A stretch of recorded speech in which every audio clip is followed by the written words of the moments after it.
Assalamu alaikum, sunana Usman Aidati. Zan yi amfani da wannan dama domin tallata wannan kamfani namu mai suna Anyway Studio TV. Yanzu ga dama ta samu.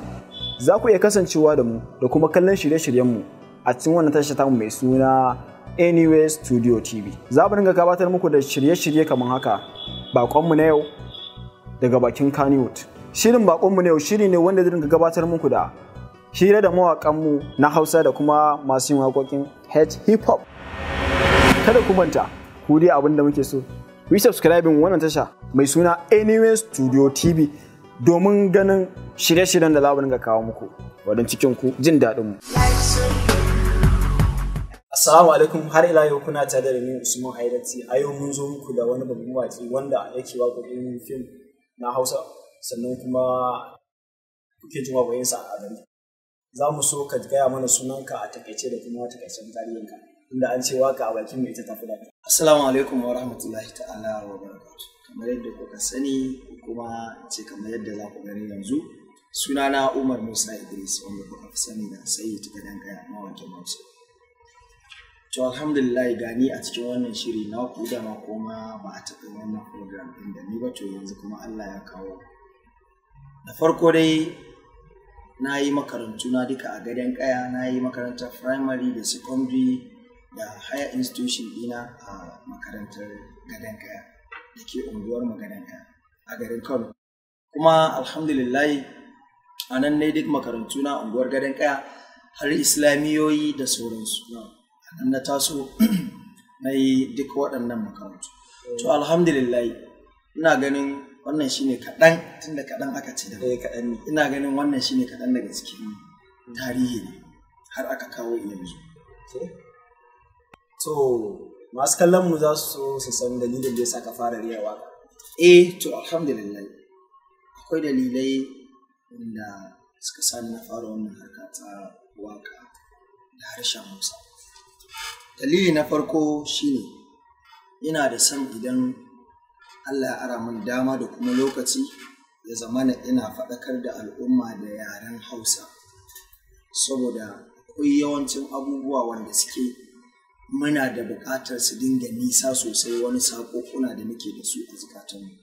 To amma sai na ga cewa ta waƙa mutane za su karɓi wannan abubuwa da ni nake so na ga ina isarwa da al'umma wannan saƙo. To wannan yana ɗaya daga cikin dalilin da yasa nake waƙa Hausa. Ina waƙoƙi sosai na faɗakarwa da kuma na soyayya, na nishaɗantarwa har da na yaban Annabi Muhammad sallallahu alaihi wasallam. To wannan shine dalilin da yasa na fara wannan harka. To za mu so mu san da wace waka ka fara kuma a wace shekara ne? To alhamdulillah na fara waka ne gaskiya shekarun akalla yanzu za a samu shekara 8 zuwa 9. Kuma akwai wata waka mai suna makarantar su waƙar soyayya ce. To da ita na fara.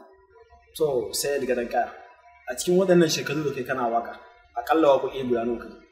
To alhamdulillah gaskiya daga shekarun da na yi zuwa yanzu ba zan iya kirga iya adadin waƙoƙin da na yi, saboda ka san akwai bambanci da wanda waƙa kawai yake yi ko kuma wanda shi yake yin kiɗansa shi yake waƙarsa. Ni yau zan iya fitowa studio zo in buga kiɗa in yi waƙa ban ƙarasa ta ba ma na batta, gobe ma in na zo in fara wata ban ƙarasa ba, kaga abubuwan za su zama da yawa. To gaskiya ban san iya adadin waƙoƙin da ne mutum da ni nake kiɗana nake kuma waƙa ta na kai. To a matsayinka na babban mawaƙi ta fannin waƙoƙin Hausa, ya ka fahimci waƙa da kuma dalilan da yake sawa ita? To alhamdulillah waƙa ni dai na shige ta ne domin dinga isar da sako zuwa ga al'umma. Waƙa na ɗauke ta abu ne wanda yake sa al'umma nishaɗi da kuma nasiha da faɗakarwa. To waɗannan dalilai su ne dalilan da suka sa ni nake yin waƙa.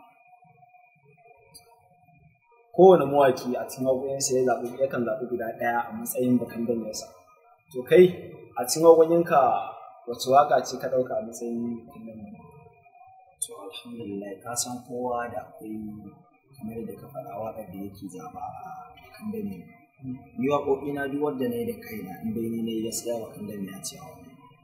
Amma waƙar da na fi so kaga waƙoƙi na wanda suka fi yawa na soyayya to amma wanda na fi so kuma yaban annabi sallallahu alaihi wasallam na fi son wanda ne manzo Allah sallallahu alaihi wasallam duk wanda ne mai ina yin ta haka ne ina jin shauki a jikina ko a damuwa ne ta kan yayi to wannan waƙoƙin yabo gaskiya su ne best waƙa ta su yanzu za mu so ka ɗan rera mana domin masu kallon mu da sauraron mu su ji irin waƙar yabon da kake.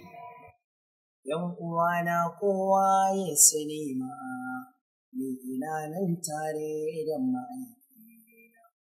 Yan uwana kowa ya sani ma ni ina nan tare da Rasulullah sallallahu alaihi wasallam. To wannan kaɗan kenan daga cikin waƙoƙin yabon manzo Allah sallallahu alaihi wasallam da na rera da baki. To gaskiya ne masu kallo kun gani idan yana magana muryar ba haka take ba amma daga an dauko baiti za ku ga muryar ta yi zaki kamar ya sa mata siga. Gaskiya ne to haka. To yanzu za mu tunda kana yin waƙoƙin Hausa film ko? Kana yin waƙoƙin da suka fito a cikin film. Gaskiya ne. To za mu so ka gaya mana waƙoƙin to da mutane sun tabbatar da cewa kai. To alhamdulillah akwai waƙar film ɗin Adam Zango wanda aka fi sani da Alkibla. Akwai kuma waƙar fim ɗin shi ma dai Adam Zango ne jarumi Gam da Katar wanda suka hau da shi da Washa.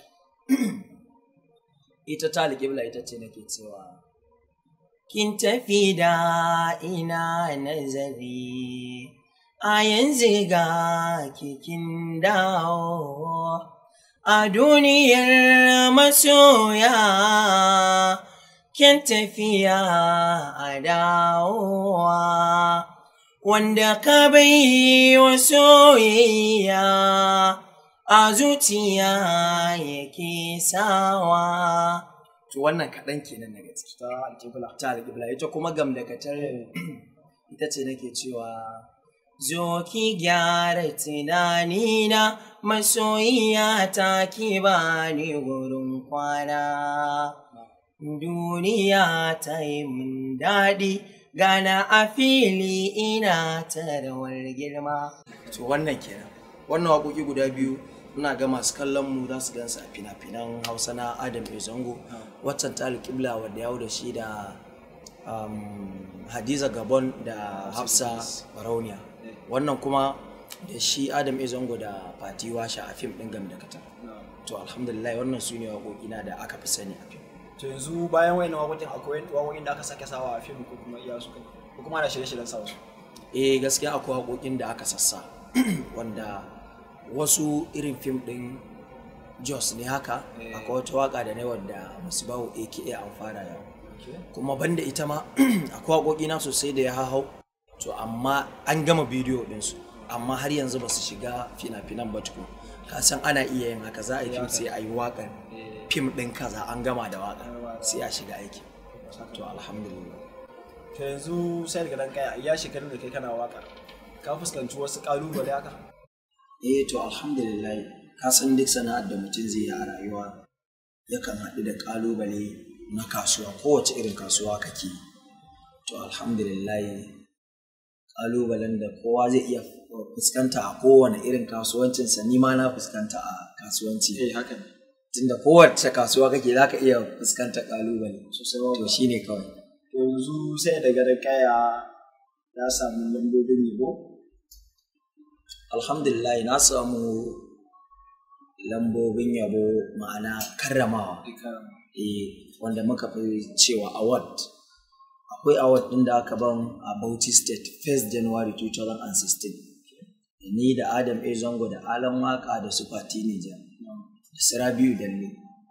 To na samu ina ɗaya daga cikin mawaƙan da aka yi wannan karramawa.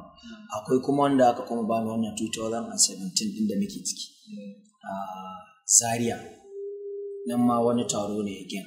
Sannan akwai kuma wanda aka bani a wani su kuma gidan wasa ne haka irin wanda suke kiran mawaƙi sanar su sa fastarsa da bana sai su gayyace shi sai su yi awardin ɗinsa suka yi performance a gurin ka nishaɗantar da masoyanka sannan kuma a yi awardin ɗinka saboda duba da ƙwazonka ko kuma ƙoƙarinka a cikin sana'arka. To wannan awards ɗin guda uku alhamdulillah su ne iyakacin abin da na samu a yanzu. To masha Allah. Yanzu tun da kana yin waƙoƙin kuɗi ta ina mutane za su neme ka su samu kamar su waka wani suna da waka ko na aure ne ko na birthday ne ko ma da su gaskiya ne. To akwai number waya ta da zan bayar wanda ina ganin ita ce 080 35 67 16 17 080 35 67 16 17. Wannan ita ce number waya ta wanda za a iya samu na. To yanzu sai daga ranka za ka ce wa yan wanka mawaka wanda suka taso waye yanzu wani sako za ka ba musu? To alhamdulillah ba abin da zan ce wa masoya na gaskiya sai godiya saboda suna biye da ni kullum cikin kira na suke a waya kuma turo min sako. An kira ni ana gaya min maganganu na masu muhimmanci, akan bani shawarwari sannan da addu'o'i iri-iri. Kwarai da gaske ina jin daɗin waɗannan abubuwa. Kuma an ce masoyinka da shi kake yin arziki saboda mutum zai kira ka haka kawai ce ma addu'o'i saboda wani waka da kai ya ji daɗi. To gaskiya ina jin daɗi kuma Allah yadda zan ci gaba da yin waƙoƙi masu ma'ana domin ci gaba da nishaɗantar da su da kuma faɗakarwa. Na gode, Allah ya bar ƙauna da zumunci baki. To masu kallon mu ana muka kawo ƙarshen wannan shira tabu wanda muka zo studio Sayyad Tare kaya muka hira da shi. Kasance da mu sati mai zuwa domin ganin bakon da za mu saka.